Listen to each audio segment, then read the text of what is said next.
మాట్లాడండి. రాష్ట్ర ప్రభుత్వం ఏమో జంతర్ మంతర్ దగ్గర ప్రభుత్వం తరపున ధర్నా చేస్తే మల్లికార్జున ఖర్గే రారు, రాహుల్ గాంధీ రారు.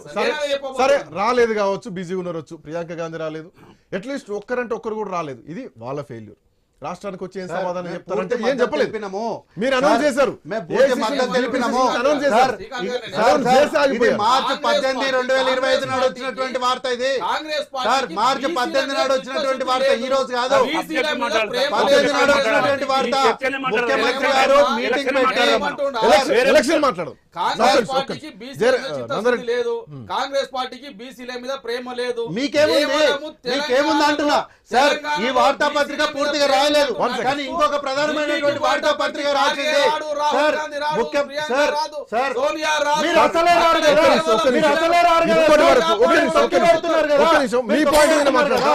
కార్తిక్ గారు మీ పాయింట్ మీద మాట్లాడతా. జయరాం గారు, వార్తాపత్రికలు రాసినాయి, తెలంగాణ ప్రభుత్వం చెప్పిన మాటలని రాసినాయి, బిల్లును పాస్ చేస్తున్నాం అన్నది రాసింది, జీవో రిలీజ్ చేస్తామన్నారు, 2018 చట్ట సవరణలో కొన్ని సంస్కరణలు చేస్తున్నాం, సవరణలు చేస్తున్నాం, బిల్లు పాస్ చేస్తున్నాం, సీతక్క ఈ బిల్లును ప్రవేశపెట్టి అన్నీ అయిపోయినాయి.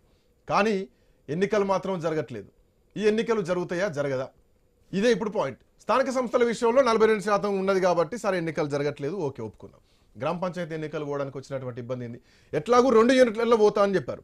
గ్రామ పంచాయతీకి రావాల్సినటువంటి 15th ఫైనాన్షియల్ కమిషన్ ప్రకారం 1500 కోట్లు ప్లస్ 1500 కోట్లు 3000 కోట్ల రూపాయలు గ్రామ పంచాయతీలకు రావాల్సినటువంటి అవసరం ఉంది. ఇది ప్రభుత్వం దీనికి కూడా ముందడుగు వేయట్లేదు. దానికి కూడా వేయట్లేదంటే ఈ వ్యతిరేకత పెరిగింది అనుకుంటున్నారా? ఎట్లా చూస్తున్నారు? ఎందుకు ఎన్నికలు జరగట్లేదు? నా పాయింట్ ఈరోజు ఎన్నికలే. ఇది ఒకటేంటంటే బేసిక్స్ మనం మర్చిపోతున్నాం.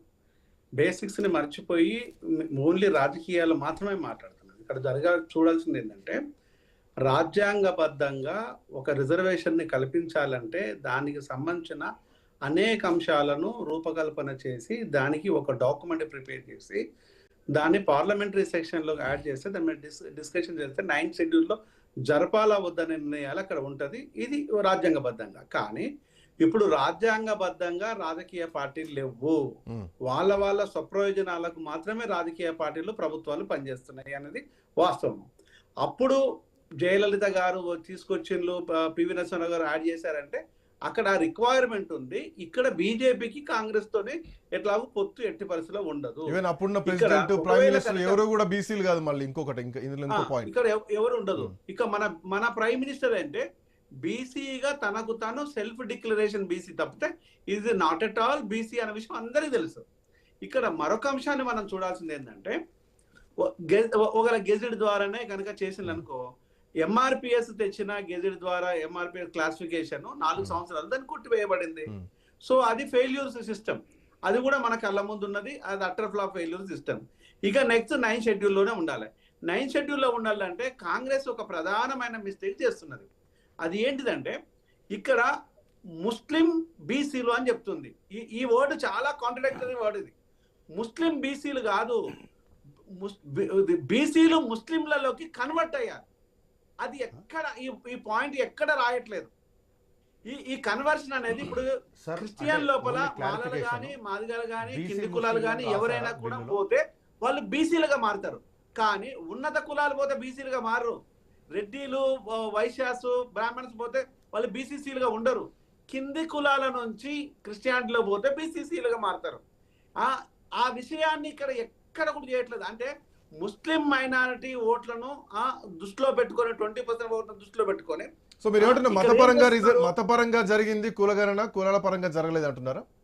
అబ్సల్యూట్. ఇది ఇక్కడ బీజేపీ అదే చెప్తుంది. బీజేపీ ఇక్కడ మొదటి నుంచి అన్నది ఏంటంటే, మేము ముస్లిం రిజర్వేషన్స్ కు వ్యతిరేకం అంటుంది. ఇక్కడ ముస్లింసే లేరు కదా.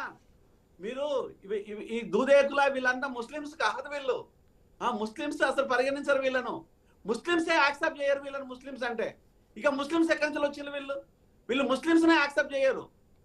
మనం ఒక మాట అంటారు చూసినామా, వీళ్ళకు ఎలాంటి రిలేషన్స్ సంబంధాలు ఉండవు. కానీ వీళ్ళు కన్వర్షన్ మాత్రమే జరిగింది. ఆ కన్వర్షన్ ని ప్రజెంట్ చేయటం లేదు. ఇది కీలకమైన అంశం.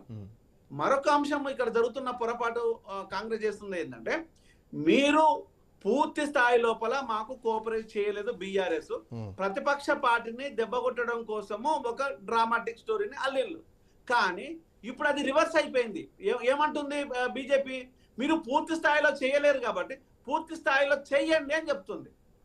అంటే ఈ రోజు మీరు ఎవరికి ఏమి ఇచ్చారు? ఏ బీజేపీ అంటున్నారు? రాష్ట్రంలో ఉన్న బీజేపీ అయితే శాసనసభలో ఆమోదం తెలిపింది. కేంద్రంలో ఉన్న అంటే ఇదే ఎంపీలు కేంద్రంలోకి వెళ్ళినప్పుడు, లేదంటే రామచంద్రరావు ఢిల్లీకి పోయినప్పుడు మాత్రం ఇది అయ్యేది కాదు, వాళ్ళు హామీ ఇచ్చారు, వాళ్ళు తీసుకోవాలి, మాకే సంబంధం అని చెప్పేసి ఇది గల్లీలో ఒక మాట, ఢిల్లీలో ఒక మాట ఉంటది. రాజకీయ పార్టీ పెద్ద దీంట్లో మనం వరియాల్సిన పని లేదు.